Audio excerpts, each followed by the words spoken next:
estabelecimento prisional de Lisboa, 15 de agosto de 2016. Esta é uma carta de resposta às tuas questões mais pertinentes, expostas na carta que me enviaste a 20 de julho. Mas não só. É também a catarse final que te darei a conhecer a verdade completa sobre os meus processos judiciais e em que te darei a conhecer a pessoa abjeta que fui no passado recente. Uma pessoa nos antípodas de qualquer comportamento humano. Um anticristo. Uma identidade confinada, é certo, onde tempo e um espaço, com todas as suas circunstâncias, mas da qual, uma vez emergido o meu discernimento, sinto uma grande aversão. Não posso, eu próprio, deixar de condenar os meus atos, deixar que é justa a minha justa. Preparado para o pior? Explicaram-me que tinham certos rituais especiais que se chamavam de rituais de purificação, em que punham em contacto adultos e crianças ou adolescentes. Tinham que ser puros de coração, porque nos casos em que tinham de ser libertas as energias negativas, só a pureza delas poderia, por assim dizer, espantar essas energias negativas. Disse-me que o meu caso era muito grave e tinha de ser resolvido de imediato. E então, que eu ainda hoje não consigo explicar, acabou por acontecer. Exausto, porque já eram 5 da manhã, o dia tinha sido agitado. Inebriado pelo encantamento do anticristo disfarçado de anjo, deixei-me levar por tudo o que ele me dizia. E cheguei àquele que considero ser o patamar mais baixo da minha existência, porque eu próprio fui um anticristo. No meio do breu, as luzes estavam apagadas, levou-me ao quarto ao lado onde dormiam as crianças. E levou-me a...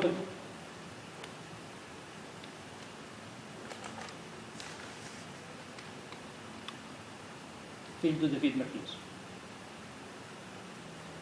Dirigiu-me em todos os passos, só insistia para que eu tinha de... Senão, não me libertava das energias negativas. Pobre criança. Estava a dormir e permaneceu entorpecido pelo sono. O Rui Pedro acalmava-o com palavras doces que quase não eram necessárias, pois o pobre pouco manifestava ter dores. O que só me leva a concluir hoje que a pobre criança devia ser molestada muitas vezes e estar habituada. Ainda hoje me custa acreditar que tenha feito o que fiz uma criança inocente, que eu havia conhecido há poucas horas, uma criança alegre, cheia de vida, sempre a fazer perguntas, uma criança que, diante de todas as outras crianças do mundo, tem a mesma data de aniversário que eu. 5 de março.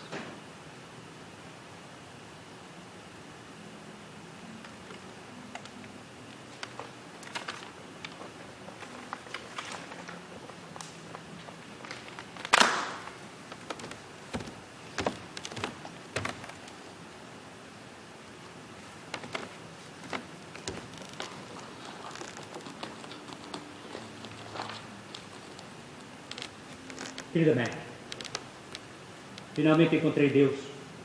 Uma luz invadiu a minha cela. Fiquei cego por momentos como São Paulo. Deixei de ver e depois passei a ver tudo claramente. Querida mãe, depois de ler esta carta, a mãe não será a mesma. Eu já não sou o mesmo. Terá de me descobrir nas minhas palavras, nos meus silêncios. Começo por dizer que não estou só. Por vezes, quando me concentro, eu consigo ouvir a voz de Deus. Foi Deus que me disse para escrever esta carta. É o meu compromisso com a verdade. É o meu compromisso consigo. Quero que a mãe me perdoe. Eu sempre bem que a mãe é capaz de milagres. Eu nunca me senti capaz de Deus. Nunca me senti merecedor de Deus. Até que uma luz invadiu a minha cela. Acredito? É verdade? É verdade. Encontrei o meu lugar depois do milagre, da luz que vi, da voz que ouvi, do que eu chamo milagre. Aprendi a viver da minha cela, tenho a minha rotina, a minha disciplina, como um monge. Começo pelos pombos. Os pombos que apareciam mortos no quintal, era eu que os matava. Num golpe seco, e firme, torcia o pescoço aos pássaros e aguardava pelo milagre da ressurreição. Esperava que abrissem novamente as asas e voassem. Mãe, perdoa-me. Eu matava os pássaros e deixava a mãe acreditar que alguém os envenenava. Cresci e deixei de matar os pássaros. Quando deixei de matar os pássaros, comecei a invejar-vos o voo. E sempre que um pombo morria, a mãe insistia em fazer uma pequena cerimónia, um pequeno funeral, onde enterrávamos o pássaro numa caixa no quintal da casa, lembra-se? A mãe dizia umas palavras que pareciam poemas. E eu esperava que o pássaro se começasse a mexer dentro da caixa. Assim, uma coisa de milagre. Gostava de ter um pássaro aqui na minha sala. Estou entre 4 paredes brancas e não me lembro muito bem do canto dos pássaros. Antes da luz havia a escuridão. Era cego e não sabia. Vivia nas trevas como se não tivesse outra hipótese. Perdoa-me todos estes anos em que estive ausente. Estive doente, mãe. A mãe ficava tão bem com a sua nova família. A mãe ao lado do seu novo marido, com os seus novos filhos, a sua segunda oportunidade. A oportunidade de corrigir as coisas, mãe. Não havia lugar para mim. Não é a minha intenção perturbá-la, mas não tenho outro modo de lhe confessar tudo aquilo que merece repúdio e ao qual eu peço o seu perdão. Estou seguro que um pouco de contexto poderá aliviar a minha pena no final. É esta coisa de não estar bem em lugar nenhum. Até que Cristo entrou pela janela da minha cela e restituiu-me a humanidade. Porque, mãe, eu perdi a minha humanidade. Eu era daqueles pássaros mortos dentro da caixa de sapatos que enterrávamos no quintal da casa. É fácil para mim ouvir os ossos dos pescoços, dos pássaros, estalar. Eu não terminava com a vida dos pássaros. Antes os libertava para o derradeiro voo. Querida mãe, acreditava que o que fazia era suposto. As suas palavras no momento do enterro dos pássaros eram para mim verdadeiros poemas. Eram as palavras necessárias que permitiam o milagre da ressurreição. Acreditava que, assim que nos afastássemos, os pássaros começariam a bater as asas e encontrariam o seu caminho para o céu. Eu sei que esta carta irá perturbá-la, mas não há razão para adiantarmos mais esse assunto. Quero que a mãe continue a gostar de mim. Pensemos que os pássaros são felizes no céu onde habitam e que a sua missão é convocar-nos para o voo.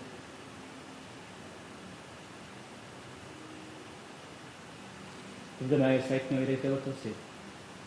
Sei que não terá a coragem de me olhar nos olhos quando terminar a leitura desta carta. Deixe-me aproveitar o brilho dos seus olhos, imagine, antes de os ver consumidos pelo horror. Imagine a mãe a sorrir. Imagine a mãe a tomar conta das coisas todas e entregar-se a uma coreografia de memórias que termina nos meus braços, já crescidos, e onde me diz que me ama, e que jamais a poderia dizer. Agarro-me à memória de todos os gestos que memorizei. Falo por nós, da cor do seu batom, que depois de um beijo me deixava a face rosada, os dedos magros com os anéis largos que descansavam na minha mão durante uma dança. A mãe é tudo para mim. Tentou ensinar-me a felicidade, mas para mim a felicidade era coisa estranha, merecida. Era coisa que acabava assim que sentia as enormes mãos do meu pai no meu rosto. Ninguém a julga. Ninguém. Ninguém a censura por ter escolhido outra vida, uma outra família. A mãe merecia ser feliz. Eu tive de aprender a deixar os pássaros viver.